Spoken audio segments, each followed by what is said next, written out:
आज गडावर बऱ्याच दिवसांनी सर्वत्र प्रसन्न वातावरण आहे.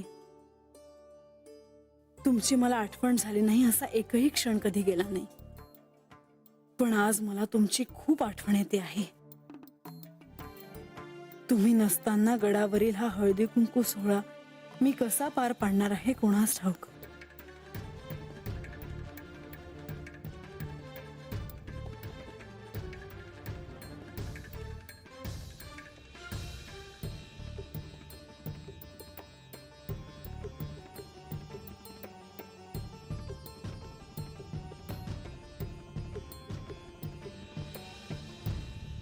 देवी,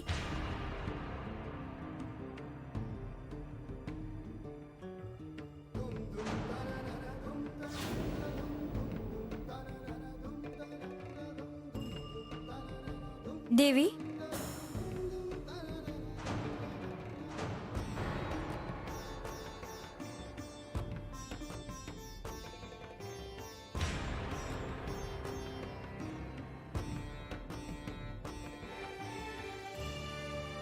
देवी मला तुमचं कुंकू द्याल?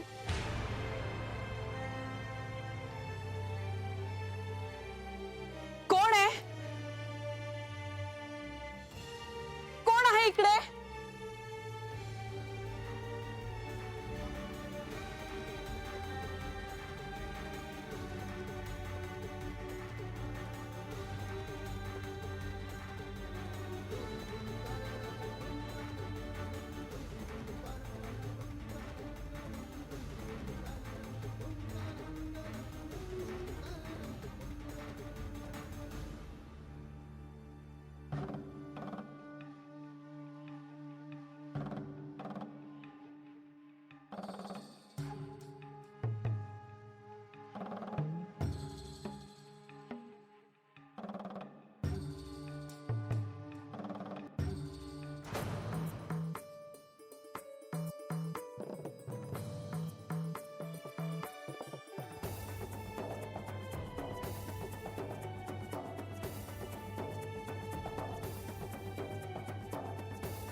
मला असा भास का झाला?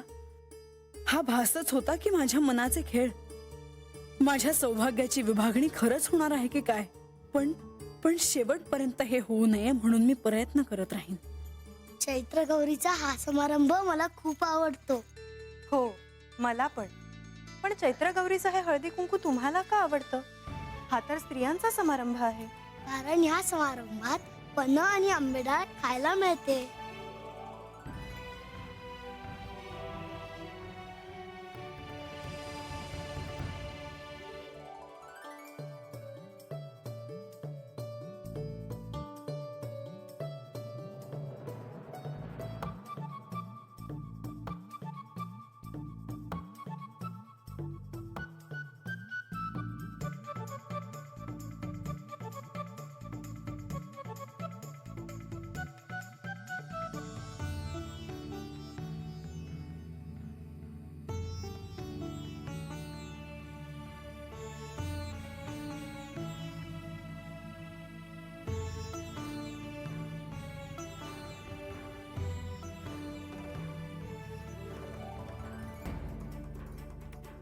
बरं झालं तू इथे आला असते.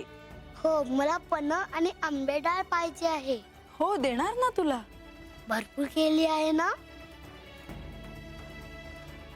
तुला हवी तेवढी आंबेडाळ खा आणि हवं तेवढं पन्ह पी.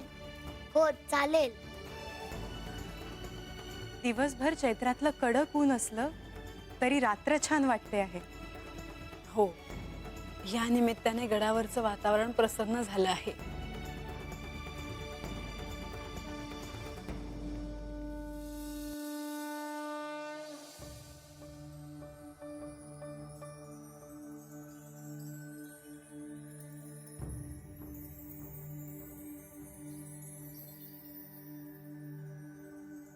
तू त्या स्वर्गाधिपती देवेंद्राची कन्या आहेस. देवांचा राजा इंद्र.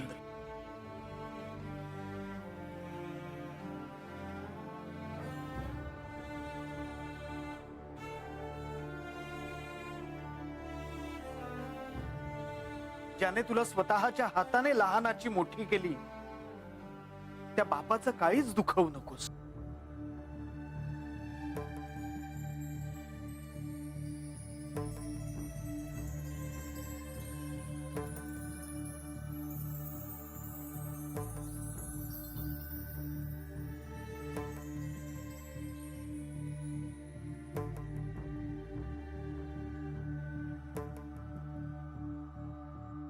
का रे राजा, काय झालं? कसली काळजी करतोय? 2 दिवसात वात्याचं नव्हतं झालं बघ खंड. अरे सुकांड हसणारी माझी पोर बघ ना, हसणं विसरूनच गेली आहे. आजा, रब्बानुबाईसनी त्यांच्या जन्माचं गुपित कळलं आहे. अरे हो तर लई खोलवर घाव आहे. तो काय असं लगेच भरणार आहे भाई? अरे वैर, पण हे समजा अचानक कसं झालं काय बी कळणं झालंय बघ मला. आणि आज तर माझा काळजाचा ठोका चुकला बघ. अरे बानू रानात कुठं निघून गेली काय बी कळणं मला. अरे तू थांबवलंस पण बरं झालं, नाहीतर. आजा, मी एक सांगू का? काय मला हे समज ठीक वाट ना बघ.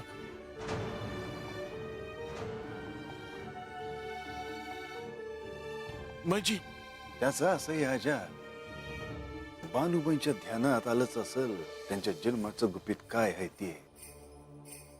तसंच त्यांच्या खऱ्या बाला बी हे समजा कळलंच असेल ना. अरे ज्या बापानं बानुबाईसनी मराया सोडलं होतं, त्याला बानुबाई जिता आहेत या कळल्यावर राग आला असेलच. तेव्हा आता बानुबाईसनी मारायचा घाट तर घालणारच ना.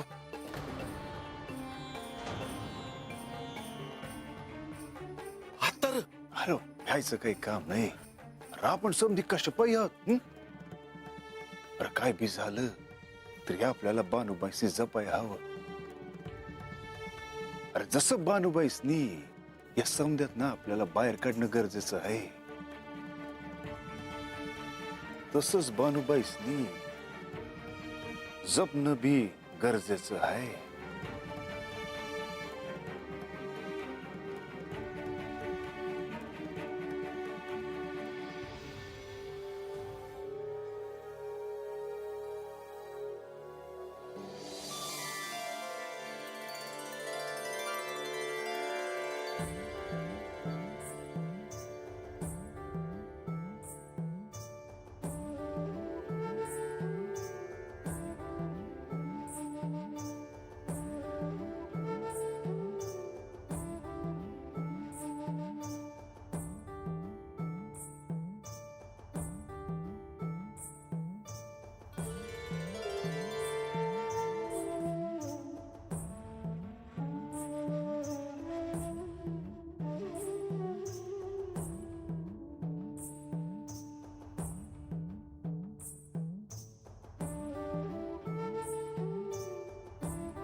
म्हाळसादेवींच्या अंगावर असलेले दागिने खास त्यांच्यासाठी घडवलेत.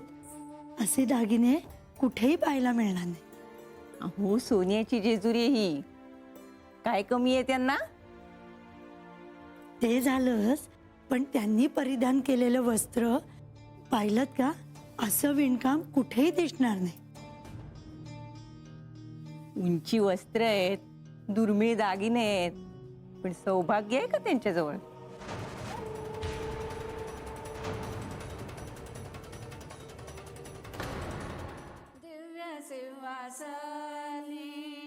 बैसली गौर दिव्य सिंहासनी बैसली गौर जगाची जननी शोभत से जगाची जननी शोभत से दिव्य सिंहासनी बैसली गौर गंध पुष्पहार मुकुट सुंदर गंध पुष्पहार मुकुट सुंदर पीत है अंबर नेसले से पीत है अंबर नेसले से दिव्य सिंहासनी बैसली गौर दिव्य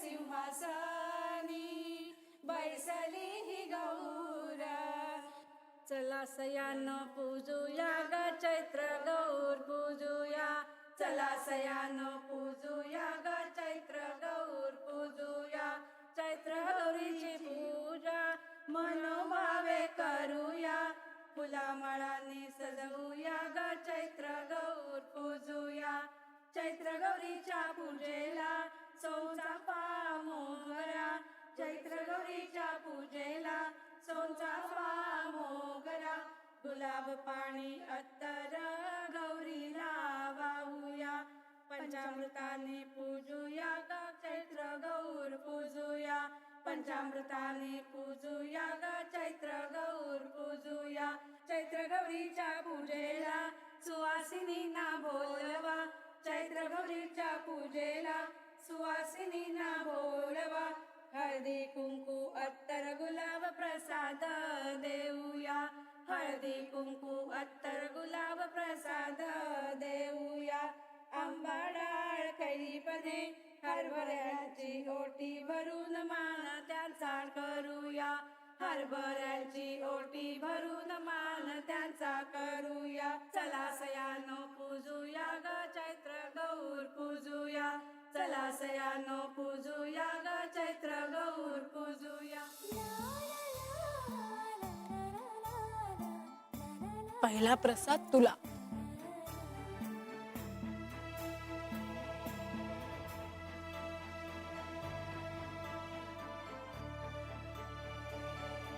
सुंदर आहे चव.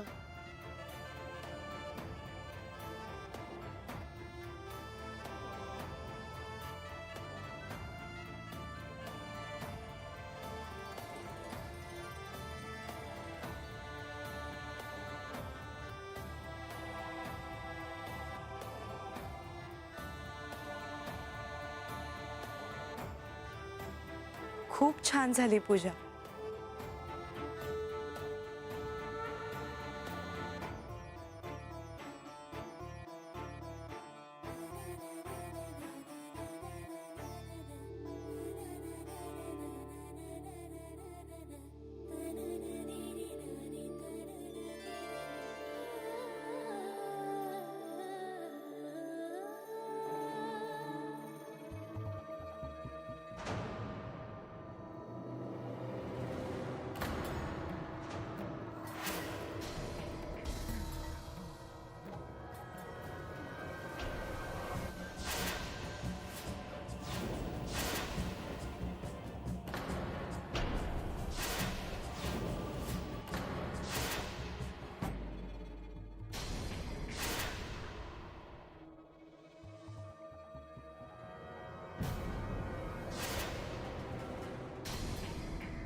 पहाटेचा पहिला प्रहर झाला आहे.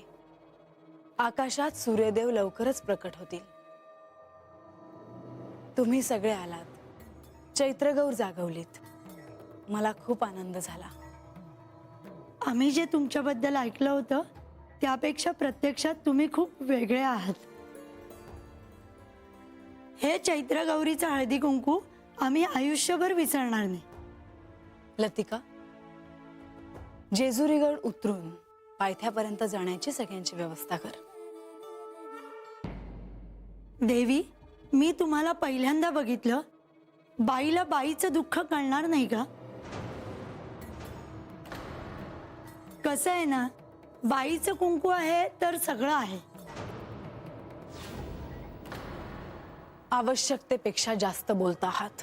अशा रागावू नका, पण मला काय वाटतं, थांबा. या तुम्ही. तुम्हाला काय म्हणायचं आहे ते मला कळतं आहे. मला तुमच्या सहानुभूतीची आवश्यकता नाही.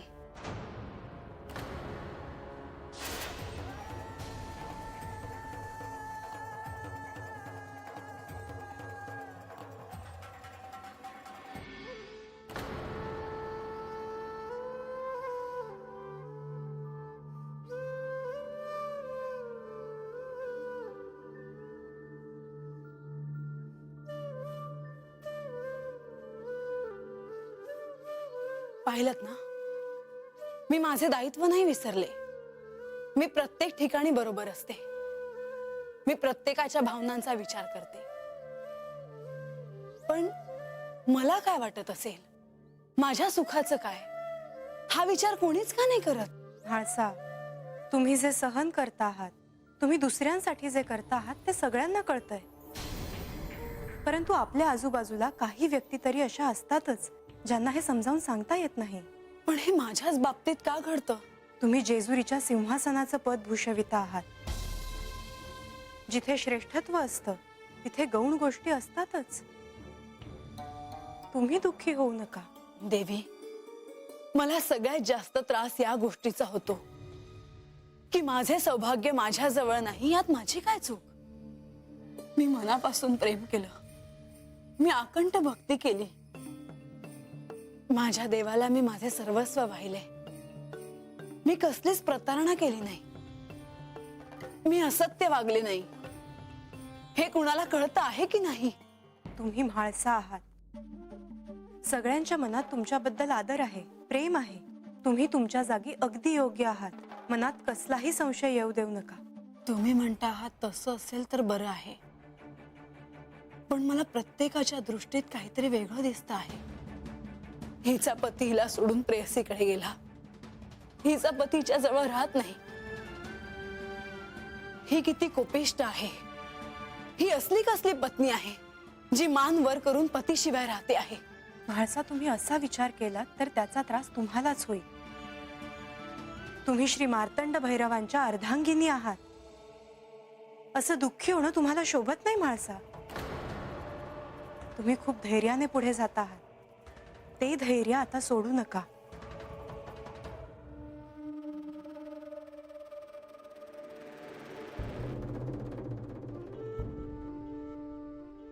थांबा.